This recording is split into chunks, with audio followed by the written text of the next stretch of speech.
In the previous video, we've discussed the rectangular coordinate system. Now let us look at an example which actually makes use of this coordinate system.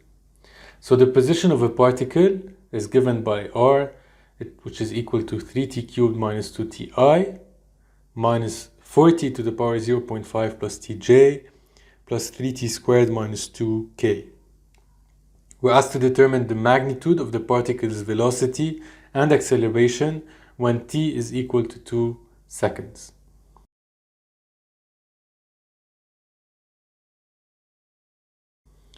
Now obviously, as you can see, the position is given as a function of the three different components, I, j, and k. So we're definitely working in a Cartesian space that is 3D.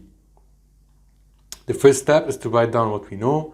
We have r in rectangular coordinates, and we know from the previous lecture that v is equal to dr over dt and a is equal to dv over dt.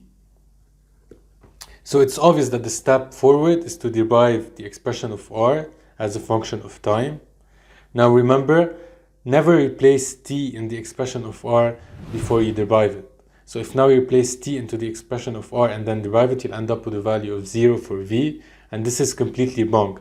Whenever you derive an expression, you always make use of the general equation and do not replace the variable with a specific variable. Let's say t equals to 2.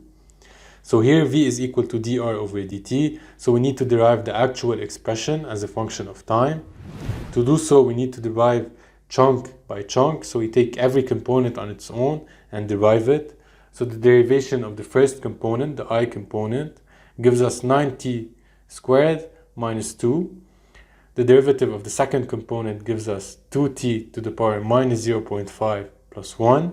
And the derivative of the third component gives us 6t.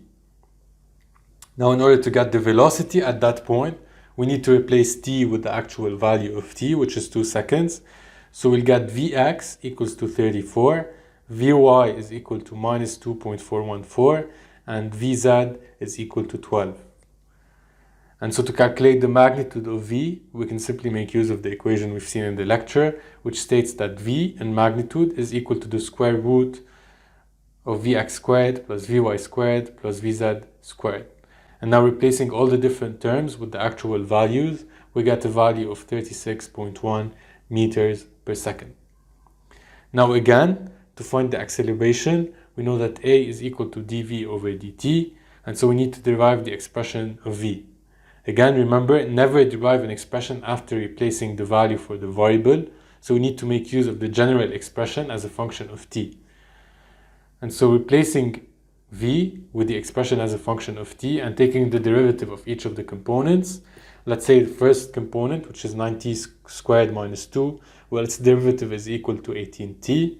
The derivative of the second component is equal to plus t to the power minus 1.5, and the derivative of the third component, which is 6t, is equal to 6. Then again, replacing t with 2, we get ax is equal to 36, ay is equal to 0.3536, and az is equal to 6. Similarly, to calculate the magnitude of the acceleration, we'll just have to take the square root of the values. So square root of ax squared plus ay squared plus az squared is equal to 36.5 meter per second square. So the way we actually make use of the rectangular coordinate system is very straightforward for the kinematics of a particle. We simply need to make use of the three equations we've seen, or if I would say the two independent equations we've seen. V is equal to dr over dt and a is equal to dv over dt. And then it's a simple matter of derivation or integration depending on the problem. And remember, once you've taken the derivative or the integral, to get the magnitude, you simply take the square root of the different components squared.